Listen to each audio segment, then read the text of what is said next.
പറയൂ ജിൻഡോ പറയൂ. ഇതാ ഞങ്ങളല്ല, നിങ്ങളാണ് അക്രമികൾ, KSU ആണ്, കോൺഗ്രസ് ആണ് അക്രമികൾ എന്നുള്ളതാണ്. എനിക്കൊരു ഉപകാരം ചെയ്യൂ, പറ. നീ വാ പൊളിക്കരുത് പ്ലീസ്. അല്ല അഭിലാഷേ, ഇന്ന് ഞാൻ അത്ഭുതകരമായിട്ട് ഒരു കാര്യം കേട്ടു. CPM-ന്റെ പോളിറ്റ് ബ്യൂറോ മെമ്പർ A. വിജയരാഘവന്റെ ഒരു പ്രസ്താവന. അത് മാധ്യമങ്ങളിലൂടെയാണ് അറിഞ്ഞത്. ഇനിയിപ്പോ മാധ്യമ സൃഷ്ടിയാണെന്ന് ഇവർ പറയുമെന്ന് അറിയില്ല. ഇല്ല സാർ, കുരുത്തക്കേട് ഞങ്ങൾ കാണിക്കില്ല. കേരളത്തിലെ പാർട്ടി പൂതലിച്ച അവസ്ഥയിലെത്തി എന്ന് പറയുന്നു. അതായത് ദ്രവിച്ചു തുടങ്ങി എന്നുള്ളതാണ് അതിന്റെ ഒരു അർത്ഥം നമ്മൾ മനസ്സിലാക്കുന്നത്. എന്തുകൊണ്ട് അങ്ങനെ ആവുന്നതെന്ന് അറിയോ? ഇപ്പൊ ഈ ചർച്ചയിൽ നടക്കുന്ന ന്യായീകരണമൊക്കെ അതിലൊരു പ്രധാനപ്പെട്ട കാരണമാണ്. നമുക്കൊരു പ്രശ്നം പറ്റിയാൽ, നമ്മുടെ കുട്ടികൾക്കൊരു അബദ്ധം പറ്റിയാൽ അത് അബദ്ധമാണെന്ന് അക്സെപ്റ്റ് ചെയ്യുമെങ്കിലും ചെയ്യേണ്ട ഒരു മര്യാദയുണ്ട്. ഓരോ കാലഘട്ടത്തിലും ഇത്തരം വിഷയങ്ങൾ വരുമ്പോൾ പണ്ട് നടന്നിട്ടില്ലേ, പണ്ട് പലരും ചെയ്തിട്ടില്ലേ എന്നൊക്കെ ചോദിച്ച് ന്യായീകരിക്കുകയാണ്. അല്ലെങ്കിൽ ബുദ്ധി പറഞ്ഞു കൊടുക്കാൻ അവൻ ആരെങ്കിലും വേണ്ടേ? ആകെയുള്ള ഒരു തൊട്ടിക്കൂട്ടുകാരൻ, പിന്നെ ഒരു തോൽവി അയൽക്കാരൻ.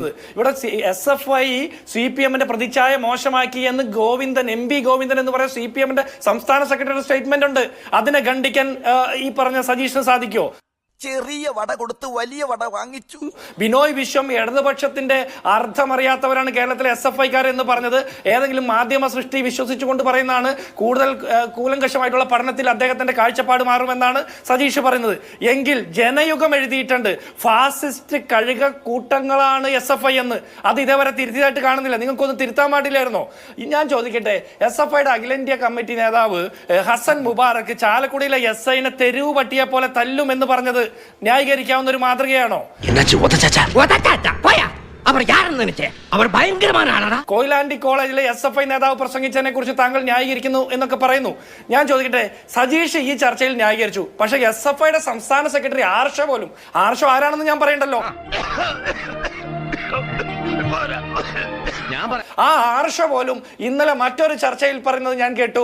കൊയിലാണ്ടിയിലെ SFI-യുടെ നേതാവിന്റെ പ്രസംഗം ശരിയായില്ല, അത് പൊളിറ്റിക്കലി കറക്റ്റ് ആയിരുന്നില്ല എന്ന് പറയുന്നു. പക്ഷെ ഇപ്പോൾ സജീഷ് പോലും അത് അംഗീകരിക്കുന്നില്ല. നിങ്ങളുടെ പാർട്ടിയിൽ എന്താ ഇത്തരം വ്യത്യസ്തമായിട്ടുള്ള അഭിപ്രായങ്ങൾ ഇക്കാര്യത്തിൽ? ഇനി രണ്ടാമത്തെ നിങ്ങൾ പറയുന്നത് ഈ ശാസ്ത്രീയ മാർഗത്തിലൂടെ സമര പരിപാടികൾ ആവിഷ്കരിക്കുന്ന കാലാനുസൃതമായ പ്രവർത്തനങ്ങളാണ് SFI കുറെ കാലങ്ങളായിട്ട് നടത്തിക്കൊണ്ടിരിക്കുന്നതെന്ന്. എവിടെ ഒരു പ്രിൻസിപ്പളിന് ശവപ്പെട്ടി ഒരുക്കുന്നത്, മറ്റൊരു പ്രിൻസിപ്പളിന്റെ കസേര കത്തിക്കുന്നത്, വേറൊരു പ്രിൻസിപ്പളിന് കുടീരം ഒരുക്കുന്നത്,